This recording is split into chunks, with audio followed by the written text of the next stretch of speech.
గురుగారు మరో కాల్ తీసుకుందాం. తప్పకుండా. హలో హలో, నమస్కారం అండి, మీ పేరు? నేను శ్రీనివాస్, కరీంనగర్. ఓకే శ్రీనివాస్ గారు, ఎక్కడి నుంచి మాట్లాడుతున్నారు? కరీంనగర్ అండి. ఓకే అండి, ఎవరి గురించి తెలుసుకోవాలనుకుంటున్నారు? మా బ్రదర్ కోసం. ఓకే, బ్రదర్ పేరు చెప్తారా? Ramesh. Okay, so date of birth చెప్తారా? 24/10/87. 24/10/87. 2040. 2040. పుట్టిన 8:30 PM కరీంనగర్. పుట్టిన సమయం చెప్తారా? 8:30 PM Karimnagar. Okay, 8:30 PM. Okay, పుట్టిన ప్లేస్ కరీంనగర్. ఓకే, సమస్య ఏంటో చెప్తారా? అంటే సమస్య ఏంటో చెప్పండి గురువు గారికి. సాయిరామ్ అండి. జై విశ్వకర్మ. జై విశ్వకర్మ. ఈశ్వరానుగ్రహ ఫల సిద్ధిరస్సు. డేట్ ఆఫ్ బర్త్ మరొకసారి తెలియజేయండి. 24/10/87. 24 జూలై 1987. కాదు 10. Okay okay 24 October. Okay October 87 రాత్రి 8:30 8:30 PM. Okay. Okay. Vishakha place నక్షత్రం. Of birth Karimnagar. Okay, Vishakha నక్షత్రం 4వ పాదం, వృశ్చిక రాశి, శనివారం నాడు. అవునా? వృషభ లగ్నం. అవునండి, వృషభ లగ్నం. అయితే ఈ జాతకుడికి మ్యారేజ్ అయింది, 3 years అయింది. ఓకే సంతానానికి కొంత ఇబ్బందులు ఉన్నాయి, మరి పిల్లలు ఎప్పుడు కలుగుతారు? ఓకే, వివరంగా తెలియజేస్తాను. కారణాలు చెప్పండి. తప్పకుండా తెలియజేస్తాను. ఇతని జాతక రీత్యా జన్మ లగ్నాత్తు అష్టమ స్థానాధిపతి అయిన గురువు వ్యయ స్థానంలో సంచరిస్తున్నాడు. అందువల్ల గురుబలం సంపూర్ణంగా పొందలేకపోవడానికి ప్రధానమైన కారణం. అదేవిధంగా చంద్రలగ్నాత్తు గనక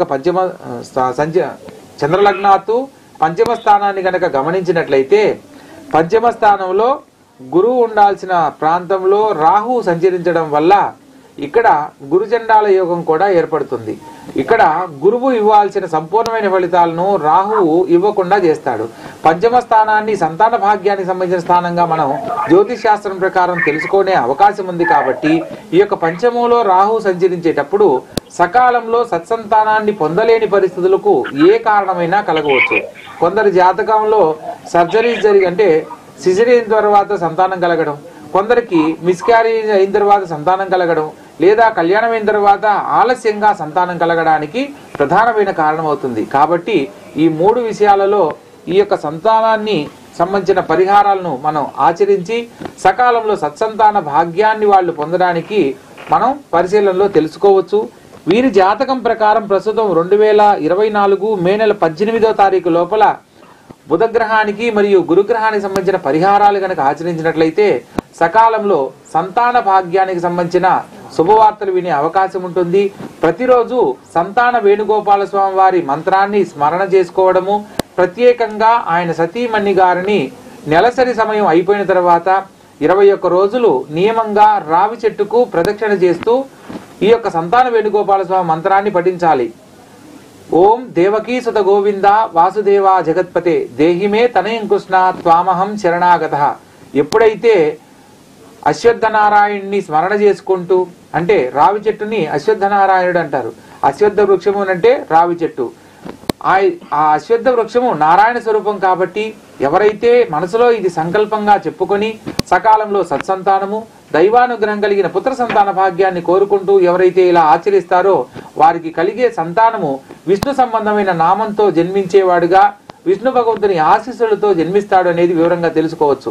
కాబట్టి ఇతని జాతకం ప్రకారం కూడా సర్ప సంబంధమైన దోషాలు కూడా ఉన్నాయి. కాబట్టి ప్రత్యేకంగా ఇలా ఆచరించి ఎవరైతే మనస్ఫూర్తిగా ఈ యొక్క విధానాన్ని అనుసరిస్తారో వారికి సకాలంలో సత్సంతానం కలుగుతుంది. ప్రత్యేకంగా భద్రాద్రిలో భద్రాద్రి రామచంద్ర స్వామి వారి ఆలయంలో ఆగ్నేయ భాగంలో వేణుగోపాల స్వామి ఒక చిన్న మండపం ఉంటుంది, సంతాన వేణుగోపాల స్వామి మండపం. ఆ స్వామిని దర్శించి రామాలయంలో 5 ప్రదక్షిణలు చేసి ఈ యొక్క విధానాన్ని పరిశీలన చేయమని చెప్పండి. తప్పకుండా వారికి సత్సంతానం కలుగుతుంది. అతి శీఘ్రముగా భగవద్ అనుగ్రహంతో పుత్ర సంతానం కలగడానికి కూడా అవకాశం ఉంటుంది. థ్యాంక్స్ ఫర్ కాలింగ్ అండి. గురుగారు చెప్పినట్టుగా మీ పరిహారాలు ఫాలో